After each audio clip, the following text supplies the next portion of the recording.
టీవీఏసీ JAC ఆధ్వర్యంలో నిన్న Indira park లో జరిగినటువంటి సభలో ఏకగ్రీవంగా ఆర్టిజన్స్ కన్వర్షన్ కోసం సమ్మె నోటీస్ ఇవ్వాలని చెప్పి నిర్ణయం జరిగింది.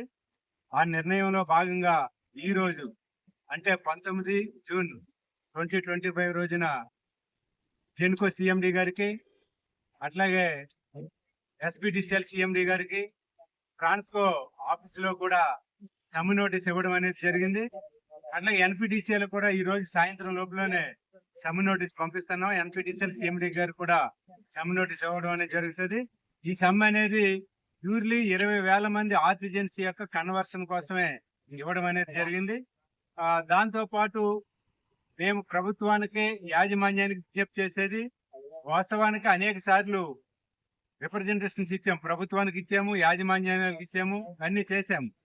కానీ ఇంతవరకు కూడా జేఏసీతో చర్చలు జరపడం కానీ, లేదు ఈ ఆర్టిజన్స్ యొక్క కన్వర్షన్ కోసం ఒక జీవో రిలీజ్ చేయడం కానీ, ఒక ఏది కూడా చేయకుండా మొండి వైఖరితో యాజమాన్యం ఉంది, ప్రభుత్వం కూడా ఉంది.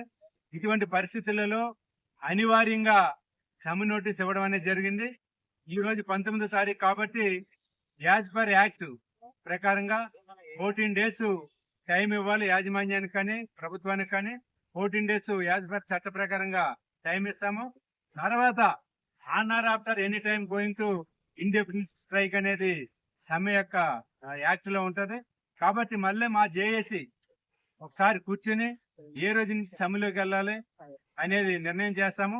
మా రిక్వెస్ట్ ప్రభుత్వానికి, యాజమాన్యాలకి, విద్యుత్ సంస్థ యాజమాన్యాలకి విజ్ఞప్తి చేసేది, మమ్మల్ని సమ్మె వరకు వెళ్లకుండా వెంటనే చర్చలకు పిలిచి ఈ ఆర్టిజన్స్ కన్వర్షన్ యొక్క పరిస్థితి ఏంటి, దీనివల్ల ఏంటి లాభం, ఏమి నష్టం అనేది కూడా ఆలోచన చేయాలి. మేము మా జేఏసీకి చెప్పదలుచుకున్నది, ఈ 20,000 మంది ఆర్టిజన్స్ ని కూడా కన్వర్షన్ ఇవ్వడం వలన, అంటే క్వాలిఫికేషన్ తగ్గట్టు వాళ్ళకి ఉద్యోగాలు ఇవ్వడం వలన రాష్ట్ర ప్రభుత్వం మీద కానీ యాజమాన్యం మీద కానీ ఏ రకమైనటువంటి ఆర్థిక భారం పడదు. ఆర్థిక భారం పడదు కాబట్టి ఖచ్చితంగా కన్వర్షన్ చేయాలనే డిమాండ్ మీద మేము నిలబడి ఉన్నాం. ప్రభుత్వం ఆ రకంగా సానుకూలంగా స్పందించి వెంటనే ఈ కన్వర్షన్ కోసం ప్రాసెస్ మొదలుపెట్టి ఈ 20,000 మంది కార్మికులకి న్యాయం చేయాలని చెప్పి రాష్ట్ర ప్రభుత్వానికి విజ్ఞప్తి చేస్తా ఉన్నాం.